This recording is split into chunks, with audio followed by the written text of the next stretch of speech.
आज मैं खुसूसी तौर पर आप हजरात से गुजारिश करूँगा और सोशल मीडिया के तवस्सुत से अपने तमाम दोस्तों से मैं खुसूसी तौर पर गुजारिश करूँगा कि आपने इस बाबरकत महीने में उन लोगों का ज़रूर ख्याल रखना है जिनको आप आइम्मा मसाजिद के नाम से जानते हैं, जो आपके मस्जिद के इमाम हैं, जो आपके मस्जिद के मुअज्जिन हैं, जो आपके मस्जिद के खुद्दाम हैं। ये बज़ाहिर दिखने में बड़े मालदार लगते हैं लेकिन हकीकत इसके बिल्कुल बरअक्स है और ये अपने सफ़ेद पोश होने की वजह से किसी से मांग भी नहीं सकते हैं। इसलिए मेरे भाई, आपने ख़ुद उनके पास जाना है, उनके ज़रूरियात का आपने पूछना है, उनके बच्चों का आपने पूछना है। और याद रखें, दुनिया के सबसे मुश्किल तरीन काम आखिरत के हिसाब से इमामत के फ़राइज़ वो अंजाम देते हैं। आप तो हफ्ते में, महीने में एक आध दिन छुट्टी भी करते हैं, नमाज़ों का तो कोई छुट्टी नहीं, अज़ान का तो कोई छुट्टी नहीं।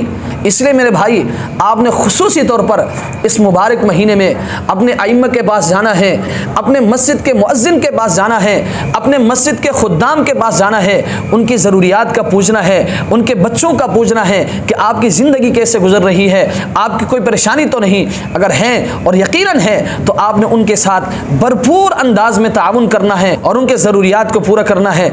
और याद रखें, ये आपके सबसे बड़े मोहसिन हैं।